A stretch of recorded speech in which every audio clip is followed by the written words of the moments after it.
All right, we're live, brother. Damn. Alright. I feel like I'm on Joe Rogan, bro. I told you that when I came in here. I think this is gonna be a really interesting pod, bro. Really Yeah, interesting pod. Yeah. long awaited, brother. Alright, bro. Long awaited. Yeah. But yeah, we got into some pretty interesting stuff already, man. Like we're just Huh. kind of just letting everything flow, you know? Bro, I think that's like kind of your vibe always, right? Yeah. Like just go with the flow. See how things are. I've never seen you really stress out a lot. You're very like stoic in that sense. Hmm. Yeah. That's funny, bro. Cause like, I feel like I handle my stress pretty well, Okay. but I do have my times where it's hard. Like, hmm. Do I though? I'm trying But to think. I'm trying nah, to cause think. like, all right. So every single time that I've seen you, like in class, the LBSA, always doing everything right. Like, there's never a sense of stress. Yeah. There's never a sense where I see you and I'm like, yo, Gio's like not doing well. I think that's a mix of positivity and having a positive Mhm. outlook, which you've always had, or at least like you exude that positivity. Yeah. But I also think that it's a matter of like a stoic mindset, right? I Yeah. think we've talked about it a lot before when we were in Global 45. You going in and reading a lot about like these philosophers, Oh and really yeah, getting yeah. into My that boy stuff, bro. The Socrates. My boy Socrates. Socrates. Yeah, yeah. And so like, yeah, man. I mean, I think like it's very inspiring Yeah, sometimes, I appreciate that. And I also think and I remember seeing on the clips you talked about Mhm. masculinity and stuff like Yeah, that. I yeah, think that's like a very masculine thing where it's like no matter how you feel, no matter what you're doing, you exude confidence, you exude low stress, and you do what you need to be doing, right? Which is like yeah, going to the gym, like at least from like what I yeah, see that you do. You go to the gym every morning. I see you there grinding. You're yeah. going and working hard. That's fucking dope, dude. Yeah, I think thank you, that's like true bro. masculinity right there, I where it's appreciate that. like you don't let the emotion stop you from doing what needs to get done. Yeah, and I do get stressed, bro, but you haven't seen it because I don't let it be shown. And not Yeah, because I'm insecure in being stressed, yeah, but it's more of like the only reason I would be stressed is because there's something that needs to be done, right? hmm, And if it's not done, like I'm gonna stay my ass home and do it. yeah, You get me? So yeah, the only way you're gonna see me outside is because everything uh-huh, that needs to be done is done already. So I'll yeah, stress by myself and get the job done. I'm not the type of guy that stress over like you said earlier, like things we can't control. yeah, Because for what, bro? I prefer to just be at peace. yeah. So that's why you'd say like, oh, like I never see stress. I do stress, bro. We're human, right? Of course. And like when I can't get that weight up, I'm tripping out, bro. I'm fucking stressed right now, You're bro. like, damn it, bro. Motherfucker, bro. But nah, like Yeah. yeah, I agree. And same thing Uh, for you, bro. That's why yeah. I think we get along so well, because you are such a like a calm, very. I think you're always happy. You know, that's why like Yeah. Okay. I like your energy. We're always on a positive vibe. Always trying to see what we can give to others. I feel like your vibe Yeah. is. Yeah. I like No, it. that's so true. I always say like the willingness to help is Yeah. what, at least for me, gives me a sense of fulfillment. Oh, And like 100%. Everybody, bro. yeah, dude. And I think like it's okay to feel pain and stuff like that. It's okay to like go through life and maybe when you're working out, you don't feel like you want to work out, right? You Mhm. don't feel like you want to go and study and hit the books, or maybe you don't feel like staying home on a Friday night because you have work to do. Mhm. But like at the same time, when I see like my life and stuff like that, my dad told me something that motivates me, and it's always like kind of a constant reminder. And it's like, right now, you know, you're a student, you're at Cal, we're kind of like a pretty decent party school. I'm from the East Coast, right? And so like, there's more of that like frat vibe here that I see. The parties are a lot different, right, compared Mhm. to where I'm from, like right outside of New York. Yeah. But my dad told me something that really like blew my mind, which was right now that you're a student, you have all the opportunities in the world. Mhm. We're in the number one public university in the world, done by Oh, Forbes, yeah. done by By Forbes. Don't Forbes. forget. By Fuck Forbes. UCLA. I'm sorry. Yeah. Anyways, Yeah. that might All be the the. New York rivalry in me. Right. But like we're at that point where wow, you feel like on top of the world, and so you say, okay, I'm gonna go and go out and party and everything like that. And then my dad says, but don't forget that if you work hard right now, the parties only get better in the future. Yeah. And that was like what clicked for me. And they do. Yeah, And they do. you can go right now get instant gratification. Go eat a cheeseburger and maybe in the moment you'll feel really really good about yourself. But then long term, when you're fat, no offense to the fat people, but when you're like obese, you know, and you have health issues, and like that's when it hits. Yeah, You're like, "Fuck, I and wish I bro, would-" there's a very clear distinction between long-term and short-term thinkers. Yeah. Bro, you're a venture capitalist, right? You're a future venture capitalist. That's extreme long-term thinker. And Yeah. like when you think investments and you think, okay, let me grind now, that is all we think about. It's all long-term thinking. Yeah. It's all chess moves 3 steps ahead. You know, it's not always about this or that, but that sacrificial pawn is gonna get me that checkmate. You know? It's true. It's true. I think like touch upon like investments overall. Yeah, like Like- if you understand the power of investing, you can change your life. Yeah, I started investing when I was like 16. My dad opened up an account under his Nice. name, and then he let me use it on Robinhood. Mhm. And I remember, like, I just read Rich Dad Poor Dad. I read this other book called like How to Be a Badass at Making Money and stuff like that. And I was just like, okay, I want to start investing. I think this is really cool. I think this is what I want to do in the future. Like start businesses, but if I can't, then let me invest. And I get to a point where I'd invested for 2 years now, so I'm 18. I've seen the process many, many times now of like, you invest in something, you see compound interest, all this stuff, cool. But then I had like a moment where I was like, business and investing is just like real life. You're investing your time, your energy, your love, Your resources. your attention, all these resources to your people. And I think the number one thing that I took away from my time investing in the stock market, which I still do, like index funds, all this stuff, but the number one thing I took was my time is the most valuable thing I have. And the way I invest it in people, that's the number one way I show love. So I got to protect that. Because that's the number one resource that we have that we can't like make more of in a sense unless you buy time. That transaction of energy that you give those people is the Exactly. most important Exactly. thing. I agree. And like, you know, somebody really, really smart once told me like, you think about like your energy as like your life.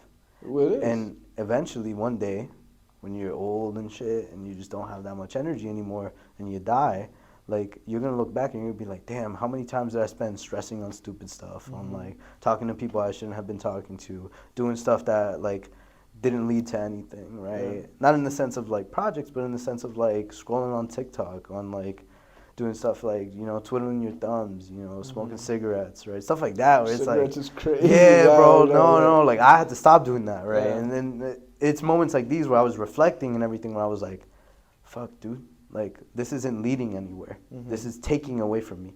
And if it's not adding to your life, whether it's friends, whether it's like anything you're doing, if it's not adding to your life, it's taking away because it's taking your time. and energy. Yeah, Yeah. yeah, yeah, You gotta allocate those resources properly, bro. 100%, And then, 100%. because that sunk cost fallacy, bro, it's gonna fuck you up. Yeah. You think you invested too much that you can't back out no more. When Exactly. in reality, bro, cut your costs. Yeah, yeah, Cut your costs, bro. Cut those ties.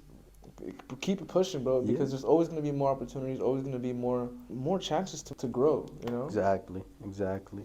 That's the hope, right? I think the other thing too is like, you know, in the moment, like things might feel like it's gonna like end your entire life. I always say Mike Tyson is the most underrated philosopher of our time.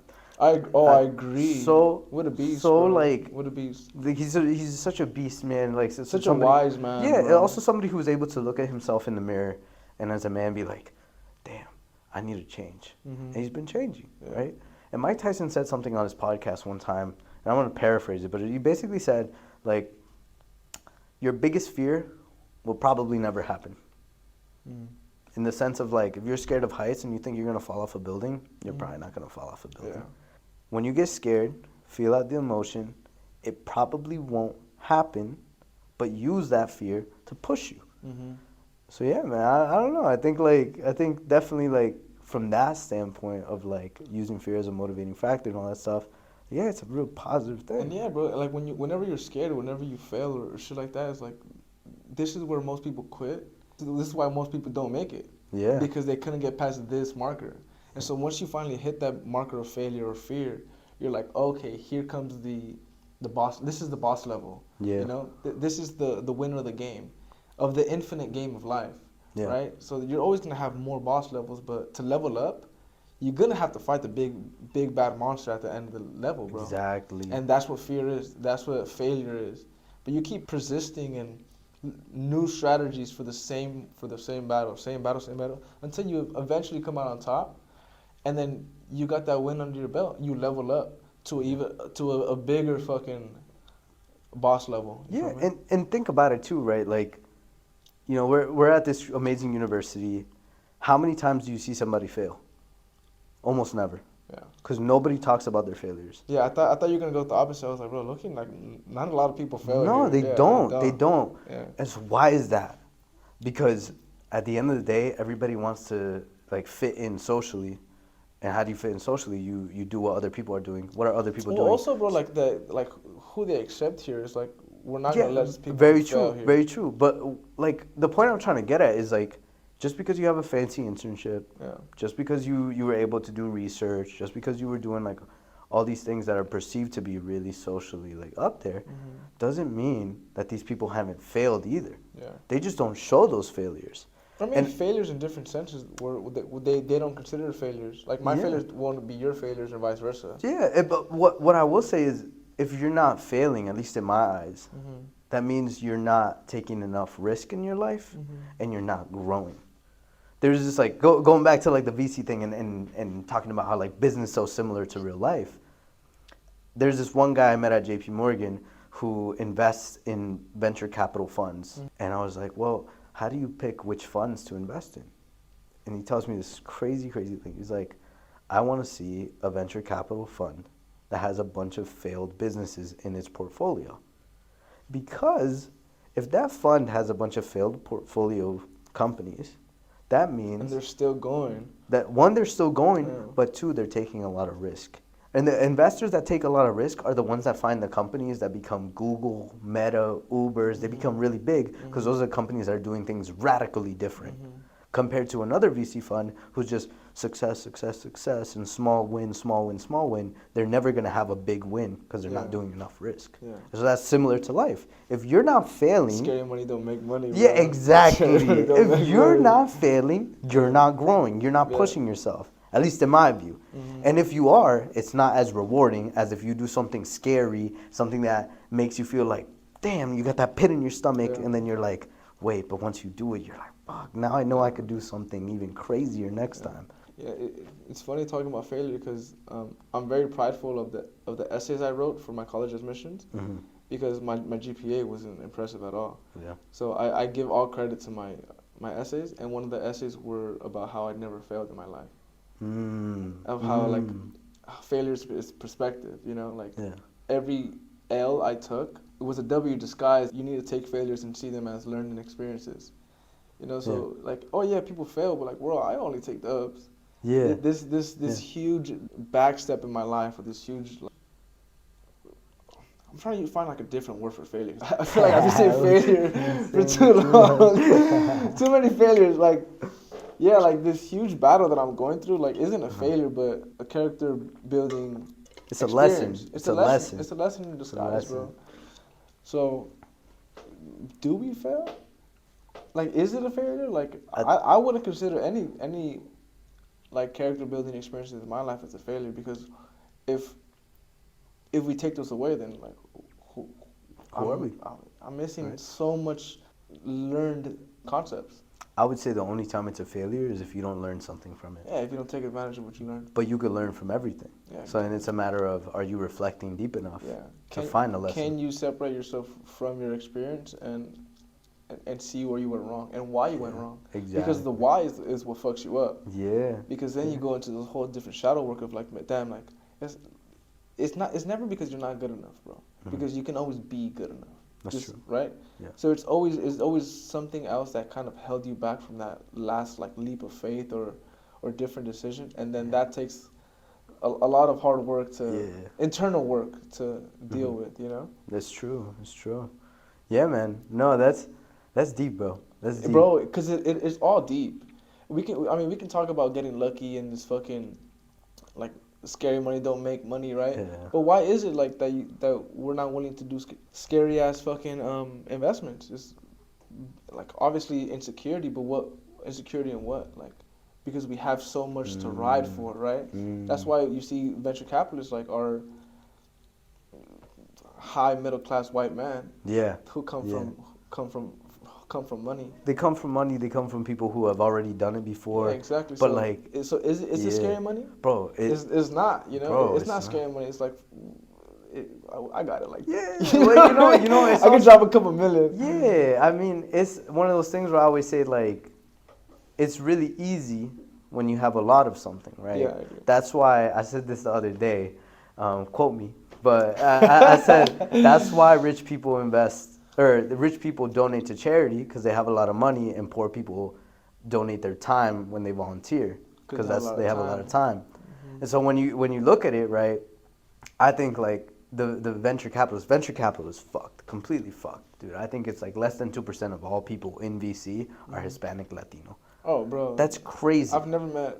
I mean, I've met a couple of venture capitalists, which isn't a lot, but still, like, bro, no, it's like terrible. Like you or like women, or like of color in general. Yeah. And so like the ones that you do know, right? Like once you know one Latino VC, you know them all. You're plugged in. It's like LBSA, bro. Yeah, exactly. Once you meet one, they're all there. Exactly, bro. And it's one of those things where like, you know, that I think that's why I'm so connected to the Latino community as well, because like I grew up in super Latino culture, right? West New York and Hudson County, it was a community where like everybody's Latino, everybody's speaking Spanish, and it's kind of different from California in the sense where you don't get people like most people are Central American or Mexican. Yeah. You get people who are Dominican, Cuban, Puerto Rican, Colombian, Central American, from Peru, from Brazil. Like you get everything. It's a mini Latin America. And so growing up around all that, like I could tell you about so many different cultures. The way that people talk Spanish, like I could tell. The accents are fun. Exactly, accents and all that. And then one thing I noticed was like, you know, a lot of these people, they come from a culture of immigrant mentality, of not taking a lot of risk, of seeking stability always, and then they give that to their kids. Like they impregnate that into their mentalities of get the big finance job, get the nice, you know, university degree, and then just live a calm life. They don't tell them. Typical American dream of an immigrant. Because like, what do your parents tell you? They say, study hard, work hard, get a really good job. The poor dad, from Rich Dad Poor Dad. Yeah. What does a rich dad say? Rich dad says, study hard, work hard, start your own business. That's powerful. And I think that's one of the things that I want to change in my life is that culture of like risk aversion. I want people to, one, have the resources, and two, have the knowledge to succeed in making their own businesses.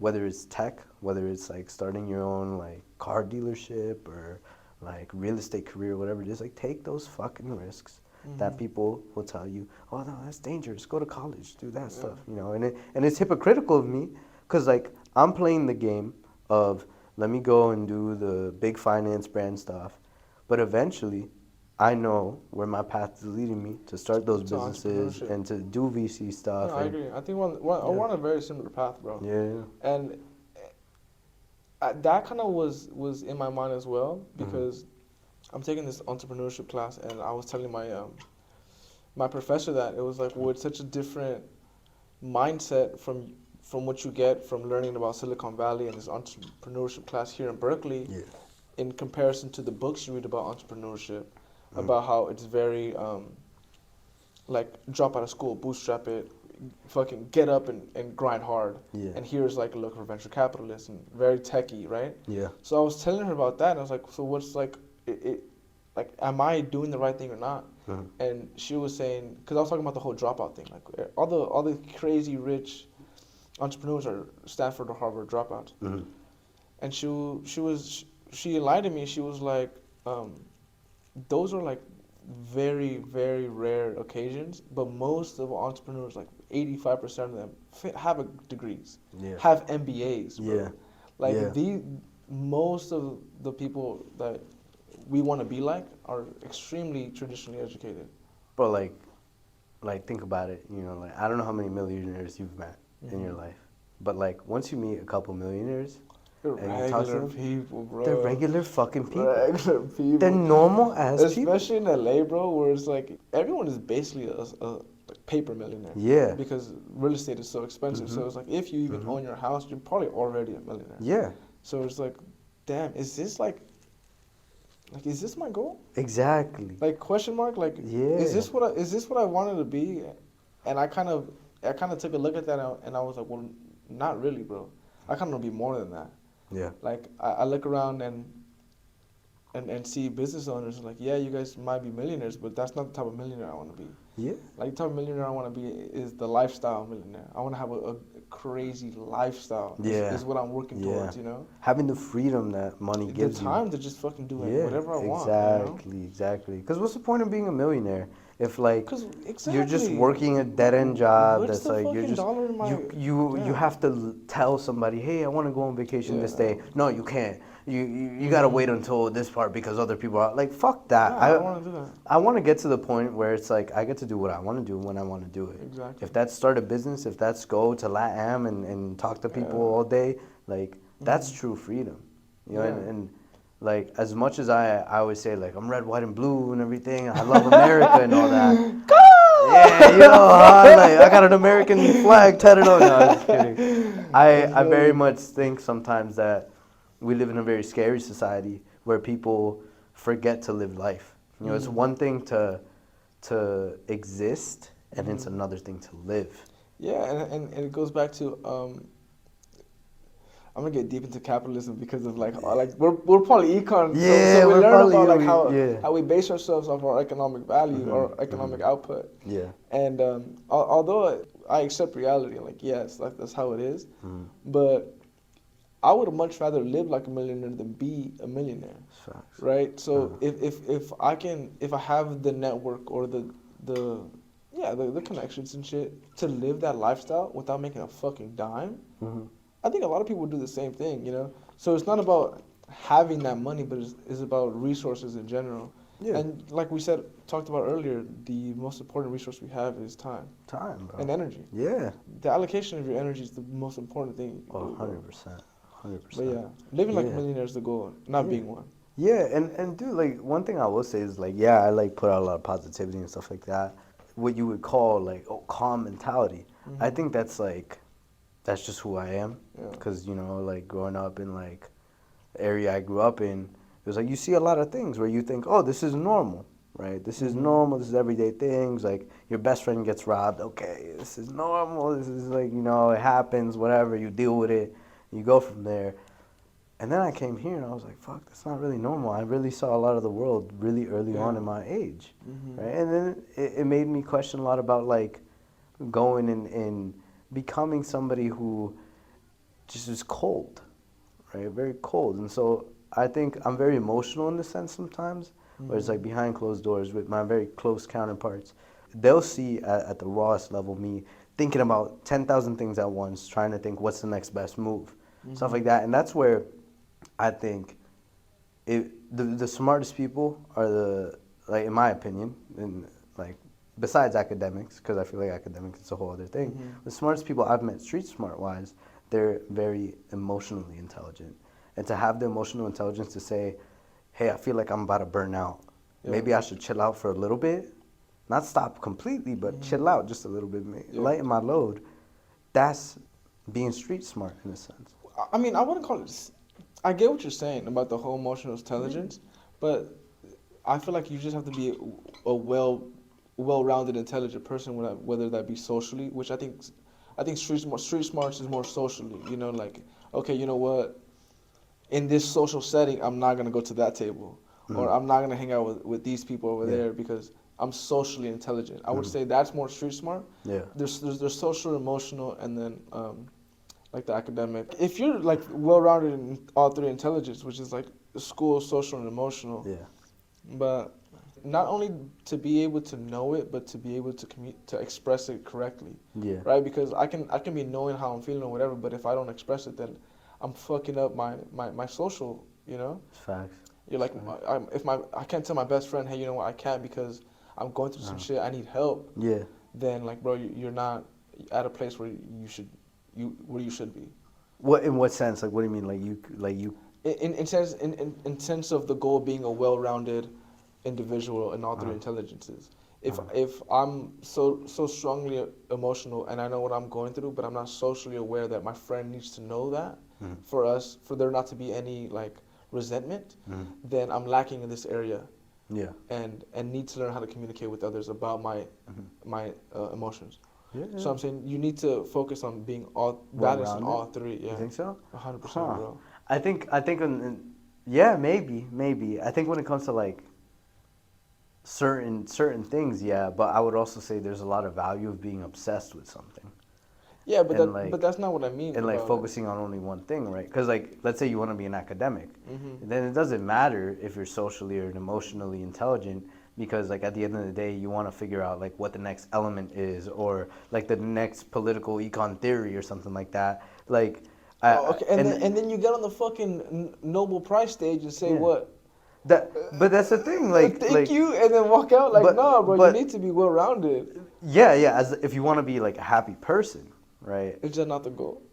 I think it depends on the person, right? It depends on the person, because like I feel like now we value so much like chasing happiness, and I always say whatever you chase will run away from you. Whether it's money, whether it's women or men as well, right? Like when a girl is like this is like a terrible analogy, but it's like the truth, right? When a girl comes up to you and is like throwing herself at you, you're like, you're turned off almost. You're like, where's the chase? I don't like this. Oh, nah. You feel like, why is this so easy? This must be a trap or something. And then you run away. And so like, I think the same thing happens when you're running after happiness. Exactly. You're turning happiness off, bro. Yeah, you're like, happiness is like, you gotta rinse happiness up. That guy's a little weird. I'm gonna walk away. You gotta rinse it up a little bit. Like it's okay to feel sad, because I think like when we feel sad, it's like a signal for us to maybe change up what we're doing. That's what emotions are, bro. Yeah, like I know so many people at Cal that hate what they're doing. That they'll go and be like, yeah, I hate every finance bro, but I'm gonna apply to Goldman Sachs and try to do investment banking. You're not gonna live a happy life, bro. I agree so much, and that's why I'm very intrigued when I meet a politically correct woke person that says eat the rich and all this whatever, right?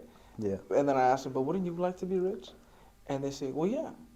Well, it's like, well, then how can you? You're never gonna get there with this resentment towards the thing you want to be. Yeah. Oh, but if I be there, I'd be doing things differently. Well, it doesn't matter, bro. For you to be, you can't talk shit to the people you want to be like. Yeah. You know, financially at least. In any sense of the word, right? Like, I always say when it comes to like all these people just like criticizing people at the top, whether it's like you're a good soccer player, you have a 6-pack abs or whatever, you see somebody who's really rich or whatever, you see a great politician all the way up there, and there's always people who will say shit. There's always going to be noise, no matter what happens. Bro, no matter what happens. We have no right to hate from the bottom, bro. You can criticize. You criticize. Watch the clip. It fell off. But like you can criticize somebody all you want, and you can be like, oh, they suck. Okay, then you go do it, and then tell me how easy it was for you to do it and how you did it better. Yeah. And a lot of the times, people will be like, well, I don't want to be that, blah, blah, blah. So then I always ask myself, well, if I'm going to criticize somebody, let me first be in their shoes or put myself in their shoes mentally. The thing is, like, you're never going to be able to.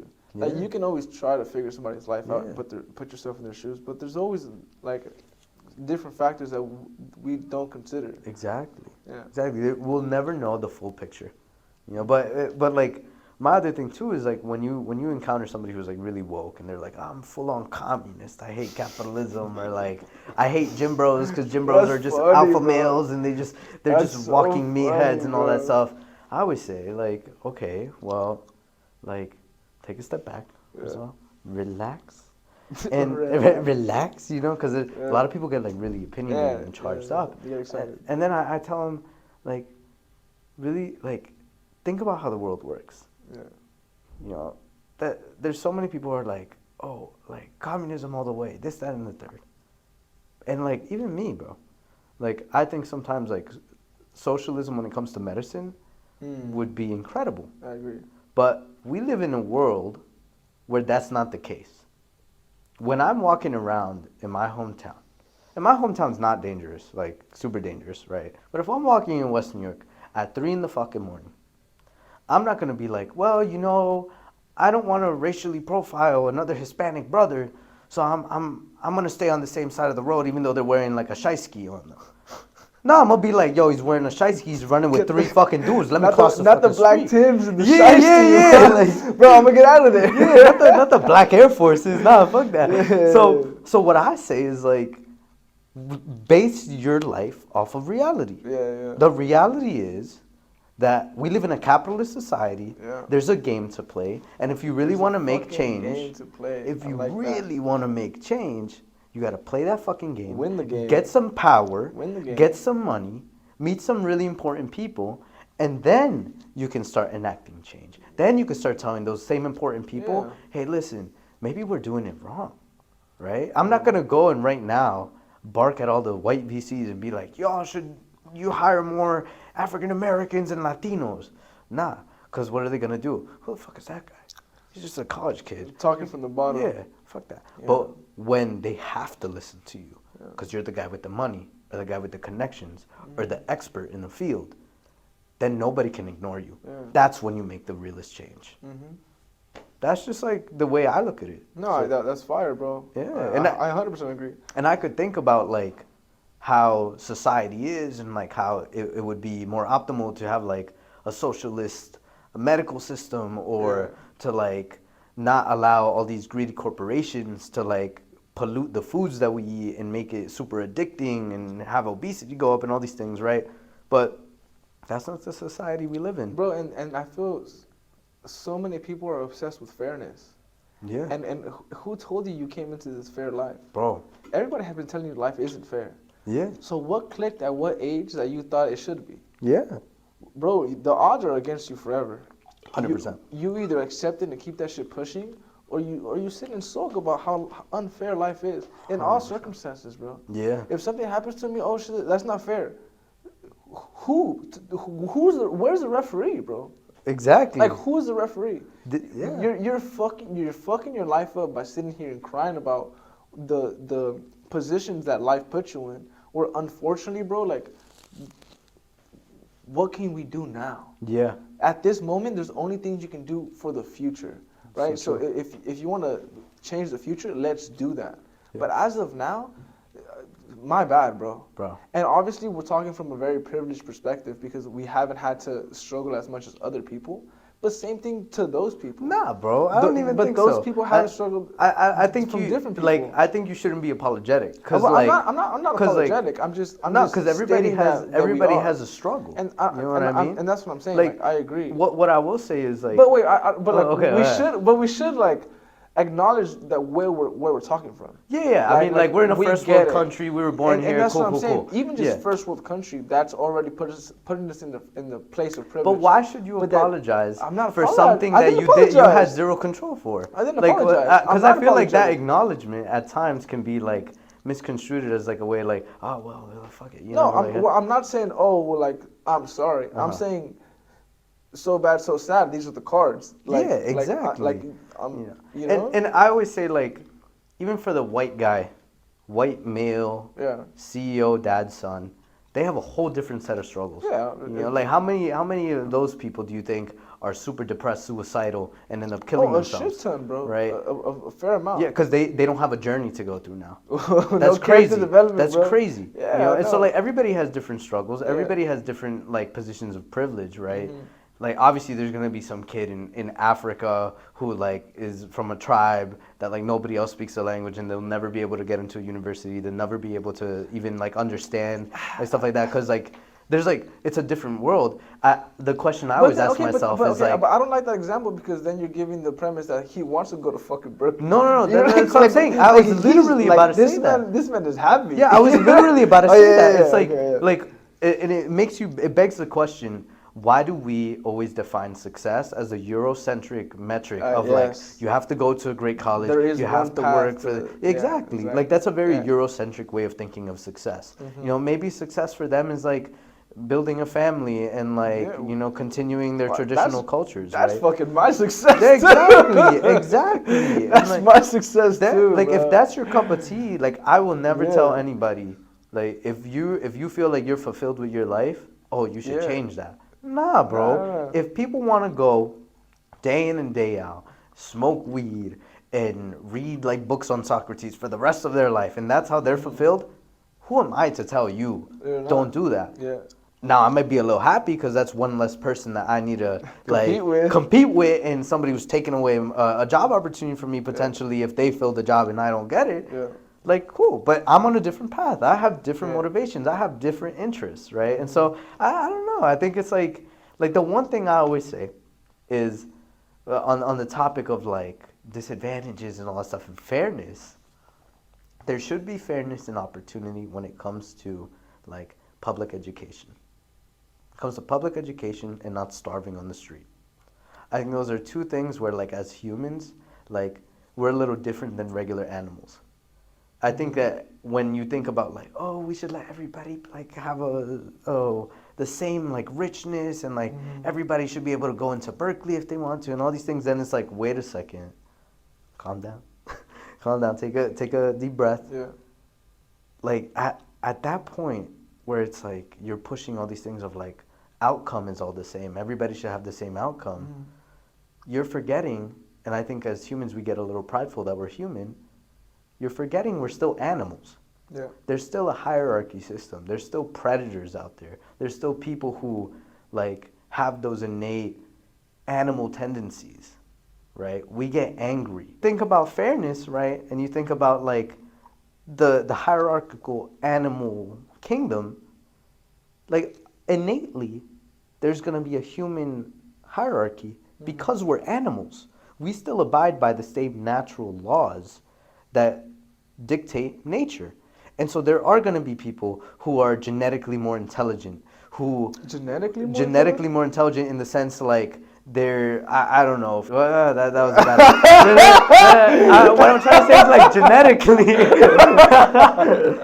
Actually, I don't know actually, because there's gonna be people who like for whatever reason maybe they're born with like a specific autism that makes them really really good at math. Okay, so then genetically speaking, like they might be really good at a certain concept, right? Okay, there's gonna be people who like their brain chemistry makes it so that they're really good at like being a poet and communicating. I get what you're saying. Right. So from that standpoint, genetically. I just kind of got that. No. Like you think like so like race wise, like there's gonna be human hierarchy and unfairness. Exactly. Human hierarchy, unfairness. There's going to be people who are physically stronger than you, taller than you, more like adept to certain things, or they might be born in an area where like they speak a certain language or whatever, right? Yeah. I think at the end of the day, it's like, you were dealt with cards. How do you play them? Yeah. And I think you alluded to that, right? It's like, how do you go and use whatever cards you had to get you to where you want to be? Wouldn't it be wonderful if everybody could be happy? Like, I think everybody could. If you could flick your fingers, right, and everybody could be happy, like, who wouldn't do that?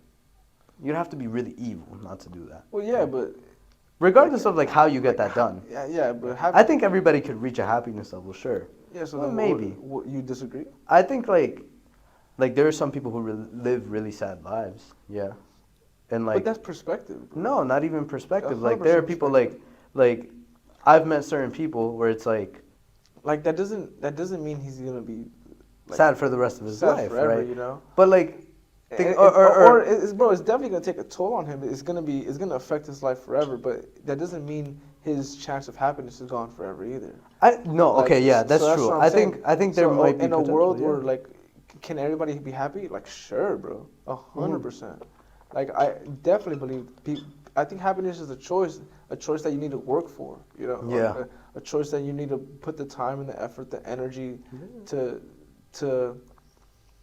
I was gonna say like go after it, but we had this whole concept of not chasing happiness, but go after like peace. Like you have to find peace, and then happiness will find you as a result. I would say go after your purpose.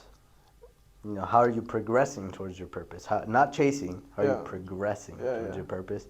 And I think if your purpose is fulfilling, at times you will be happy.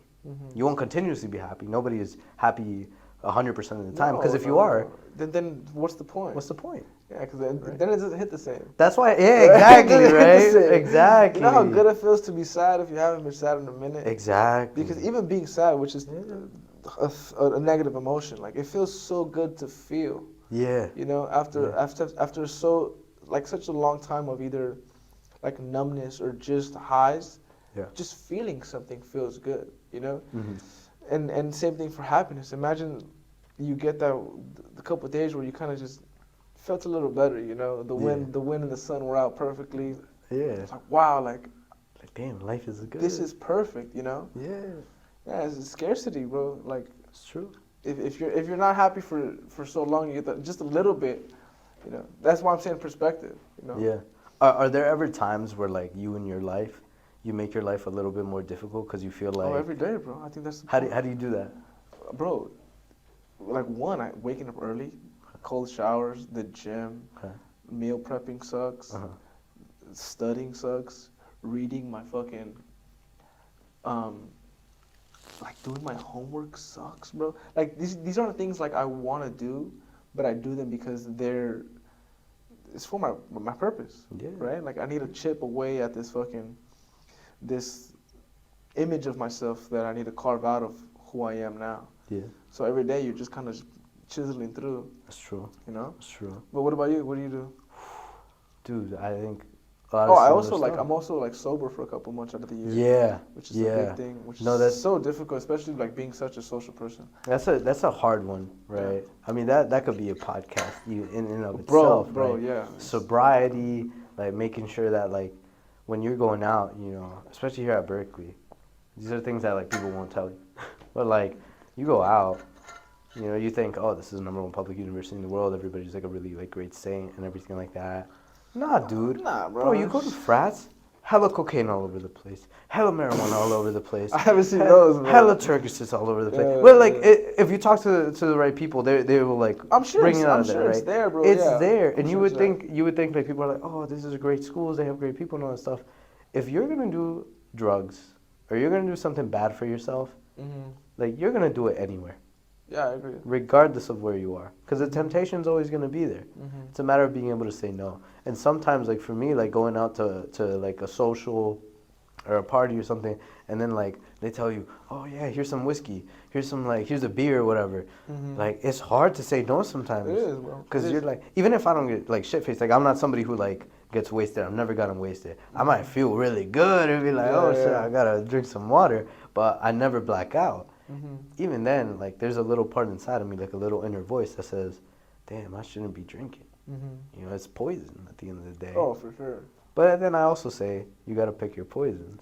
I agree. Yeah. I agree. Yeah. What are some of the things you do that to make your life difficult? Do you make your life I difficult do. on purpose? I do. I think there's like a little thing inside of me where it's like I want to see how hard I could push myself. Mm-hmm. I think one thing is like you, cold showers.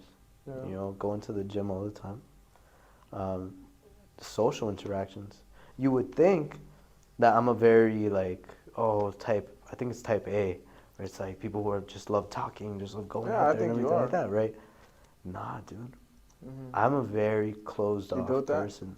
When I was little, I would never talk to anybody. Mm-hmm. I like I would go to a social setting and say hi to a couple people, Mhm. like church with my parents or whatever, and then I would just get closed off. I wouldn't want to talk to anybody. I'd be like, I want to go home. You know, everyone's having a good time. I'm just there like, ugh.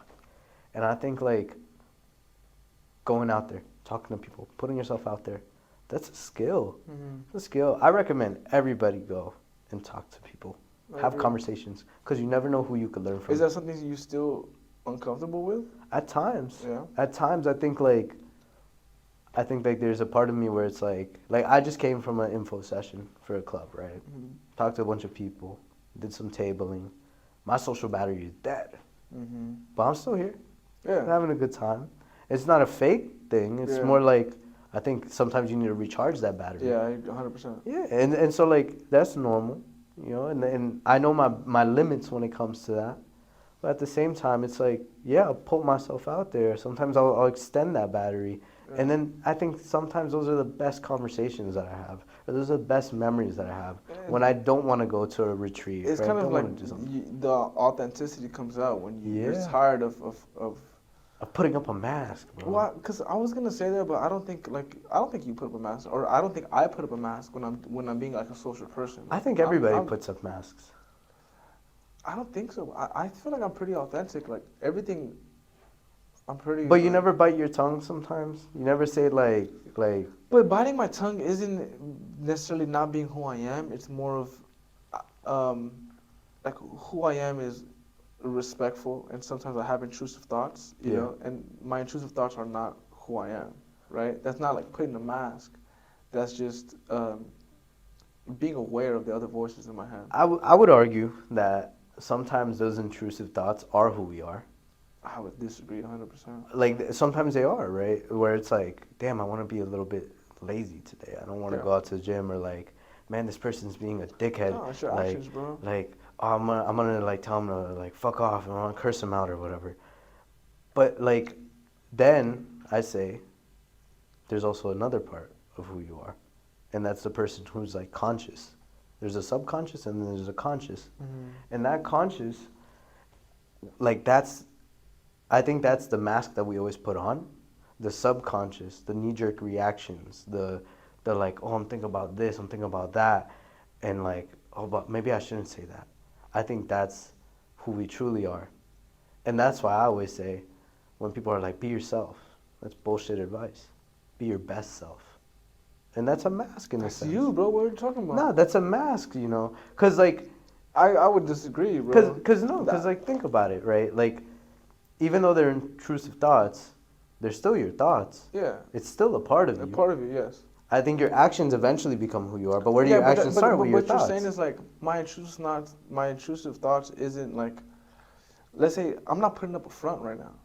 You know, I'm just being real. Yeah. Like, I have intrusive thoughts. Yeah, let me break a window or whatever. But that's not like who I am. Yeah. That's not like, oh, if I take off this mask, I'm gonna go break windows. Like, no, like that's not who I am. But if you broke that window, wouldn't that be who you are then? Yeah, you're the guy who broke that window. But who I am is the observer and the person that acts upon the thoughts. Exactly. Right. So no, like, not exactly. No, that's exactly what I'm trying to say. Is like the person that you end up like. But you're saying that's the mask, though. And yeah, that's not what you end up doing in the moment. There's right? like levels of consciousness and subconscious and like these voices or whatever, and then you filter those out, and that filter isn't the mask that I put on to see this lit out. But you change out those like masks every moment, every single day. Like, that's what I'm saying. Like, maybe in that moment when you have that intrusive thought, that's who you are. But then you get another mask and you're like, wait a second, that's not who I want to be. Let me put on another mask, and then that's who I am now. I feel like we agree, but we disagree in the terminology. Because when you like use mask, the way I take it is you're saying, let me be somebody that I'm not. Right? Sometimes. And I don't think I would ever want to be someone that I'm not, or I don't think I express somebody that I'm not. But like, sometimes we do things that we have to do, right? Regardless of how we feel. And I think who we truly are at the end of the day is what we feel, right? Like, for example, I disagree again. Let me see if I can make this sense, because like this is something I never really thought about. Yeah. You know, we're really diving deep. I like it. When you're going and really making like who you are in the day, right? You have all these decisions to make.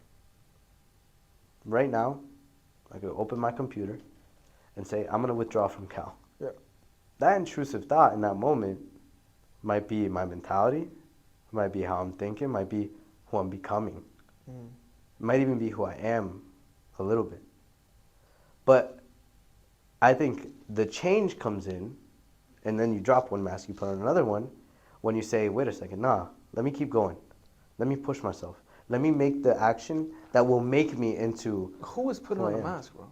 Right, like, everybody. No, I'm saying like in your own like consciousness, right? You're putting a mask on what? On what? What are you hiding? On your person. And that's what I'm saying. That is like that is all like I am. Like I am just this person. I don't like put on a mask that ignores my intrusive thoughts. Like, my person is a person with intrusive thoughts that doesn't act on it. Okay. It's not that I'm taking the mask on. I'm not putting a mask on to not listen to my intrusive thoughts. This is just the observer, right? So you're not putting a mask on from accept intrusive thoughts or not accept intrusive thoughts. These aren't two masks you switch off of. When I think of mask, the concept is I am this person and I'm going to pretend to be this person that wants to smash windows. But I don't. That's not me. So it's not a mask that I'm taking off or putting on. There is no mask. Okay, well, let's take away the negative connotation then. Let's say... Yeah, because I don't let's agree. say you hop in a corporate setting. Okay. You put on a mask there. Then you become, like... I think there's... Okay, okay, now I understand what you're saying. Then maybe a mask, right? Or you go to the gym... I wouldn't... But, okay, yeah, because I have such a negative connotation on masks. But you go to the gym... That's a fake persona. But let's say you go to the gym, right? At the gym. Meet a lot of gym bros. All of a sudden, that's code switching. Your gym bro-ness comes out a little bit more. Okay, that's code switching. But like, would you say like that's who you are in that moment? Yes, bro. Because in the moment, those aren't masks that you're putting on. But you're code switching. You're adapting to your surroundings. That's not a mask. I think that is a mask because I think that's not a fake self. I think you're amplifying certain parts of yourself. But that's not that might not be who you are 24/7, right? I think who we are 24/7 at the end of the day is like this really weird concept of like the inner voice inside our head who's like saying, okay, like I'm Josh, I'm somebody who like I couldn't even describe myself to a certain extent if you're not talking about what actions I'm doing, right? And it's a really deep idea, I guess, because then it's like, who are you? Like, I love this exercise. Yeah, and I love asking. I love that because you mentioned that we are our emotions, and I couldn't disagree more, bro. Really? I believe we are our intentions and our actions, because I can wake up tomorrow and I can feel like shit, and I could feel like I could be depressed, bro. I can be so sad. Just because I feel bad doesn't mean I'm doing bad. Doesn't mean I am bad, right? I could just be having a shitty day, but when I take my mind off of like how I feel, if I can ignore my emotions and just focus on who I am as a person, and how I view myself, right? My self-view is like is who I am. Like of this like great person, this person that accomplishes things, that says something and gets it done. Like I take away the emotion. Like these are the facts. The facts are, I'm gonna still get my ass up and hit the gym. Oh my God, I feel so depressed. I hate myself. I hate my life. The facts are, I still got my job done. The facts are, I'm still being productive. I'm not. Just because I feel depressed doesn't mean I am depressed. You get me? And vice versa. Just because I feel happy doesn't mean I am happy. But that's just a part of life. You know, you want to see the facts. What do you want to do? Like that's who you are. What do you want to do? What brings you satisfaction? Your intentions in doing that, right? Like you find satisfaction. I find satisfaction in the same thing, which is providing for others or like giving, right? Yeah. That is who we are, bro. We're givers. That's where we find our satisfaction. Our intention is to help others or whatever the fuck it might be, right? But our intentions mean nothing if we don't do anything about it. So I'm saying who we are isn't our emotions, but our intentions and our actions behind those intentions. Emotions, fuck emotions, bro. So that's like really interesting because then I would ask like if your intention is I really hate this guy, I want to punch him in the face, but then you give him a hug.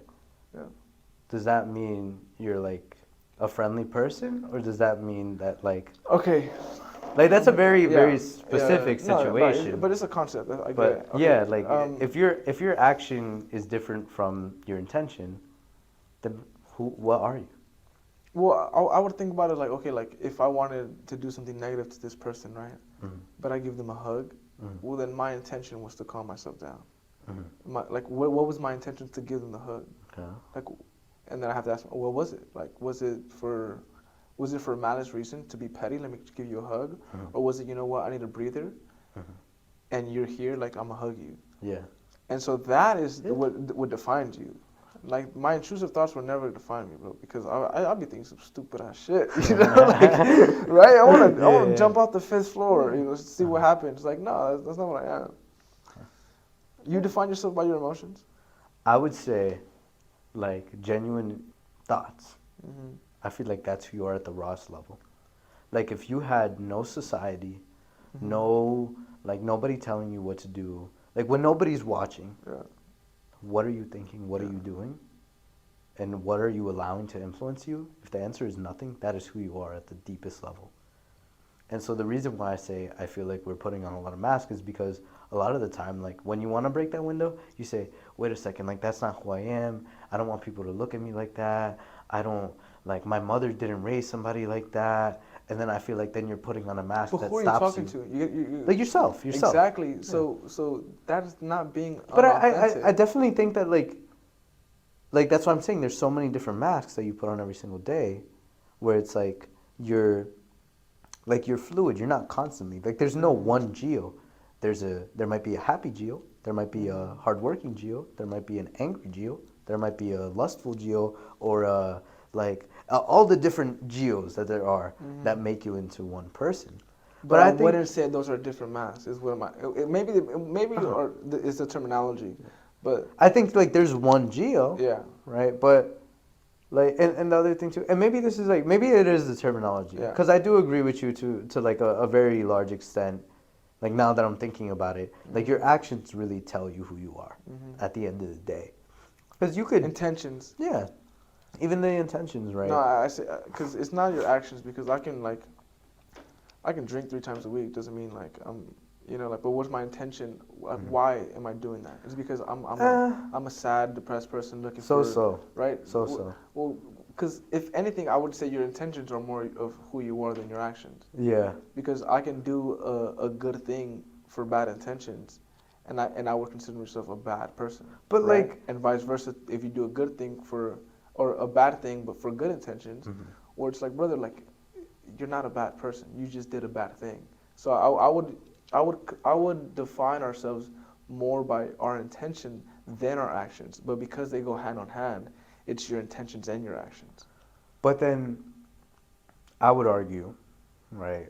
Like, have you heard the cliche saying, like, good intentions are the way to hell? No, I haven't heard that. So, like, it's basically like the idea is that even when you're trying to do good things, like, bad things will happen. Yeah. You know, you could be on your way driving to, like, a big charity event or whatever that you're hosting, and then all of a sudden you hit a mother, and boom, mother dies. Even though you had the intention of doing something really, really positive, something negative came out of it. Yeah. Just like you could have the intention. But does that make you a bad person? Like, have you watched Taxi Driver? No. Oh, I don't want to spoil it. Nah, don't spoil it. I don't want to spoil it. But Nah. like, basically, very low level, the protagonist or antagonist, depending on who you ask, of the film, does something with bad intentions, but then is like it turns out to be a good thing for society, and then he's celebrated. Yeah. So does that mean that he's a good person, or does that mean that he's a bad person? I'd say he's a bad person. Even though he's celebrated as a good person. I'd say they're wrong because their intention was wrong. But nobody knows that, you know, and that's why I would say, and that's what like, I'm saying. Not necessarily like who knows it, but like the way you define yourself. It's true. I ask you, who are you? Well, all my intentions are good, so I'm a good person, right? And I also don't believe in bad intention, which is like a different podcast. But really, I don't. You don't believe in bad intention? No, I can flip any negative intention that you believe you have into something good. I'm gonna blow your mind. Because you can just ask yourself why enough times that you can find a positive reason, or not a positive reason, but a reason like I can to benefit you. So you remember how like I told you I was taking that philosophy class? Yeah. No, like it's philosophy 25A, Intro to Greek philosophy. Awesome. Talk about Socrates. My and guy. He has this discussion with I think Euthyphro. Well, names aren't important, but it's in the trial of Socrates, and he asked this like lawyer figure, like a judge figure, what is impetus, right? Or what is impious? And like what is good, basically, in very simple terms. And like he was basically asking, define good for me, a general definition that can fit everything good. Yeah. And to make a long story short, there's no real way to define one thing that makes everything, like that encapsulate everything that's good. Like, we could try it. But, like... Well, it's subjective. No, yeah, it's very subjective. Yeah. But, like, if you try to make it objective, you can't. Well, then, if you want to make because Right? this is a different podcast. Because Yeah. if we can make it objective good, then I'd say it's God or the universe or Allah or. But, like, how do you the know this stuff vibration. is real, right? Then there's, like, a whole other thing. And then I could make an argument, right? Like, just for the sake of arguments. I'm not saying I believe this. But, like, think about all the people who, for whatever reason, like, they, like 9/11 or whatever, where it's like people are doing it in the name of God. Does that mean that God is good or God is bad now? Because they're being used as a motivation, irrespective of, like, their role in it. Well, they're sacrifices for God, but that doesn't mean that has nothing to do with God. They're sacrifices for God. Exactly, like you could make so many different arguments, like just things that, like, people say, like religion is the drug of or the opioid of, like, human, or like the masses, something like that. And it's like it begs the question, shit, like, what is actually good, objectively good, and what is objectively bad? And so Socrates gets to a point where he says, like, if you can't define it, or I don't know, this was my interpretation, actually. If you can't define define it, you can't tell me I'm doing bad. Yeah, if you can't define it, how can you identify it? And that made me fucking think of so many different things where I was like, fuck, how do you identify a friendship? Or how do you identify reflection? Or how do you identify good and bad? Well, that's the exciting part, bro. It's subjective to you. You can define it however. It is subjective. You can to a define it certain however you want, and it's your responsibility to say everything is good. Bro. Yeah, but everything is. But the objective truth is what matters more than anything. There is no objective truth without some sort of faith or religion. You don't think there's objective truth? Without faith or religion, no. Really? What is, like, go deeper into that. You can go as deep as you want, bro. But at the end of the day, you're gonna find your way back to faith. Like, because I believe this. Because it's subjective. So what is your ultimate belief? Is God. Or the universe. Or Allah. Or the vibration. Yeah. That is your ultimate faith. So then everything true, everything good is gonna circle back to that. So that's why it's like everything is good. Everything is God. Everything is truth. And so then you dive deeper into religion. Okay, so then if everything is God, everything is truth, because God is omnipotent and omnipresent, then those two arguments like agree with each other. Yeah. So then you find a sense of peace. We're like, oh yeah, like everything is good because everything is God. And then that's it. There is no more argument. What is it that you're arguing against? Well, I would argue that we don't know if God is real. Well, that's the point of faith, brother. Exactly. That's your faith, right? But then, like, not everybody believes in one particular God. Whatever you believe in, you're going to believe in something. So that ultimate power. This is what I'll say, right? Because I do agree. You have to believe in something. Yeah. You have to either believe there's no God, you have to believe in a type of religion, like, whatever it is. I believe, like, that, well, I don't believe it. I know I'm agnostic, which is the belief that there has to be a God, but you kind of just look at everything and you try to learn from everything. I mean, it's not discriminating any So I'm not like, I can't say I'm 100% Christian or 100% Muslim. I would consider myself 100%. Exactly. Yeah. And I think the really interesting thing for me is, like, the thought experiment of saying, well, what is God? God is the creator of everything. But we don't know what that creator is. And so I feel like that's too much of like that's too detailed. No. Listen. I'm going to be vague. Yeah. God is the creator. But that doesn't mean that the Christian God or, like, the different gods of the Greek or any other, like, the gods of, like, the Mayans or whatever, like, that doesn't mean any of them were right or wrong. No. I think eventually, like, I don't think we'll ever be able to conceptualize what God really is. But it could be some dude who literally made a simulation in a fucking computer, and then that became our God, and we will never know, right? Or it could be the gods of the Christian that made a big bang, and then boom, all of a sudden. No, but like, I feel like I think about God in a completely more, in such a conceptual way, where it's not about like a creator, like, yes, but that's only in the technicality, right? Exactly. It's not that he did this and this and that. I'm iffy on that. I believe in God as a concept, as God is good, and it's so funny because religious people say this, and I'm like, what the fuck does that even mean? But for some reason, like, it clicked where I can say like, God is truth, God is good, God is positivity, and that is just God. Like, and that's like the concept of those words embodies everything that God is. So not necessarily as a creator, because technically, sure, everything that's created is good because there is no negative. So then, God, right? But it's not necessarily that. Like, you don't have to think about it so deeply, because it's just going to be such a circular argument, bro. Well, I'm not even arguing anything. I think like regardless of it, on that technicality, God is the creator of everything. Yes, regardless on the technicality. On the technicality, because if you go right? deep enough, you're either going to find string theory vibrations, which is the universe, which is positivity, which is God. But like we don't really understand, right? I feel like regardless of like what created, like what we're like the rock we're floating on and all this stuff, right? I think the concept of saying like, well, God has created only good intentions because God is good, I don't think that's innately true. It's not that God is good, but that's not my argument. The argument that there is no negativity, there is no bad. There has to be. Like, there has to be. To be the balance, the yin and yang. But give me an example, and I can tell you the positive version of it. Okay, I'll tell you why I think that there has to be good, because no, I agree that there's. I mean, there has to be bad, and I agree that there's bad, but I think bad is a good thing in a different perspective. Well, the way I rationalize it is when a bad thing happens, like a lot of people say, oh well, like everything has to be good, right? Yes. And even you could argue then, like, well, it is a good thing, because like what I argue is, well, the bad thing helps amplify the good. If there was no fires, there would be no firefighters. Yeah. If there was no criminals, there would be no cops.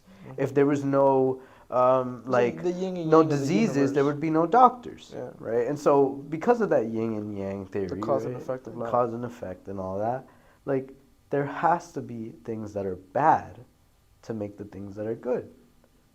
And you can flip them and say, oh no, but this is a positive thing. And that's what I'm saying. I think negativity and bad is just such a surface level concept that yes, there's negative things. Yes, there's bad things. Yes, I feel like shit, whatever.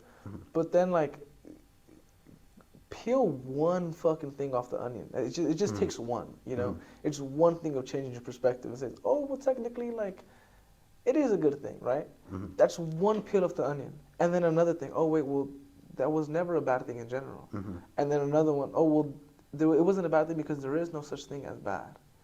And then another one is like, oh, there's no such thing as bad. That means everything is good. And then one more, and then everything is good. Well, then, like, what is everything? Why is everything good? And then you dive deeper and deeper and deeper and deeper. But like, the bad is such a surface level concept. Just like good. Good is a surface level concept too. Because what you could do in saying, oh, this is a really good thing, I could make it into a really negative thing. Sure. And so I think it becomes subjective. Going back to it's subjective choice from the individual standpoint. And that's why when people say follow God, you're like, yo, how? Where is he going? But following God is the decision you make to see everything positive. I would say it's subjective to the individual, but then like there is an objective truth at the same time. Irrespective, that truth comes with like for example, let me think. For example, right now we could say we live in Earth. We're on Earth, right? Yeah. That's an objective fact. Yes. Why? Because we're on the planet Earth, right? Now, if your theory were to be correct, we're like, doesn't matter what's going on, it has to be good because like X, Y, Z, it's subjective. Then all of a sudden I could say, well, what stops me from saying we're on Mars? But that's like, we're not. But like, what stops me from saying that? Like nothing. But my point wasn't saying that like it's stopping you from like saying like lies. Like I'm kind of low-key didn't follow. Like what I'm trying to say is like there's an objective truth and then there's the subjective truth. And the subjective truth doesn't really matter because I mean it does matter because maybe it like gives you a type of feeling and type of mentality or whatever. Like I always argue, I feel that I can do anything I want to. So then that helps me push to get to where I want to be. Mm-hmm. Compare that to somebody who says, well, you can never do, I don't know, you can never become an NBA player. You're like, okay. That Kanye West mentality. Shit, right, amazing, exactly. And so, like, then I would argue and say, like, okay, well, there's the subjective truth. Maybe it motivates you. Maybe it, like, it builds your reality around you. Yeah. But then there's the objective truth, which is the reality around you. Mm-hmm. And then that is what life is based on, right? If right now you said, okay, everything is good no matter what. Yeah. And then you went and you blew up Evans Hall. I mean, hey, okay. And you said but everything I do is good. Yes. Will society say that's good? It doesn't matter, bro. Well, it doesn't matter what society thinks because, like, depending on my intentions on doing that, you know. But then there's like causation. I mean, there's like cause and effect, right? Mm-hmm. So then that effect. Like, yeah, most of society is gonna say like, what the fuck, you know. And some society might be like, you know what, Evans Hall was ugly as fuck. Uh-huh. Like, good looks. Okay. Right? And I think a lot of people agree. Okay. Right? But then, like, wouldn't you say, like, there's still a negative effect? Of course. That makes it a bad action? 100%. 100% there is. So then there are bad actions, there are bad incentives. If you choose to think of it that way. Like, if you choose to focus on that. So you don't think anybody's capable of thinking a bad thought? I'm sure people are. I'm saying it's a choice. I'm saying make the choice to follow. I feel so weird saying shit like this because I'm not like a heavily religious person. No, dude, me neither. It's so weird. It's so weird that I kind of just like goes off, right? Yeah. Where I'm saying like, no, just choose to follow God, which in translation is like just choose positivity. Yeah. Just choose to look at it in a greater light. You know, it's not that it's not like it's always gonna be there, but it's your choice. Like. So you would God say there is there, bad, bro. God is there for you to follow, but and like negativity is there as well, right? Yeah. But you can just not go there. Just don't look at it. Yeah. Like it's your choice, bro. Yeah. And it's not about like ignorance is bliss and don't like understand the negativities of society or the world. Like understand them and see them and understand that they're a real thing. But after all of that, I'm still gonna choose this way because, like the way I choose to live my life is positive. Yeah, I'm gonna choose positivity instead, and that's what I'm saying. That's true. Like it's your choice whether to give that negativity its realization or not. No, and it's not even being delusional because some people could take it as like, oh, well, you're just being delusional by denying that this exists. I'm sure it exists, but you can choose to transform it into something better. Yeah. I think that's very true, and I think that goes back to like what we were talking about before about like being stoic and controlling your mind. Yeah. Right. That is really the only thing that you can control. Yeah. And so like, yeah, I think like to a certain extent, like you can choose positivity.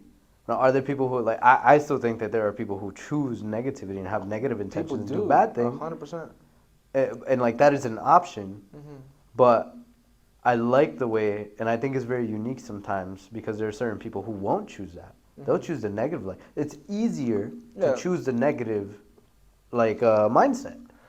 It's okay, and my defense to saying like, well, it's not negative because they're chasing short-term gain, which is positive to them, which is a subjective positive thing that they're doing. Yeah. But in reality, it's negative. But so you see how like it's not that they're doing bad, like sure long-term bad, but short-term good, which means if you're following good things, good intentions, you are good. You are just in the wrong path. Okay. Yeah. No, I see it. I see it. So it's a lot of different complications. It's just a matter of like looking for that like subjective flip. Yes. On making it a good thing. Exactly.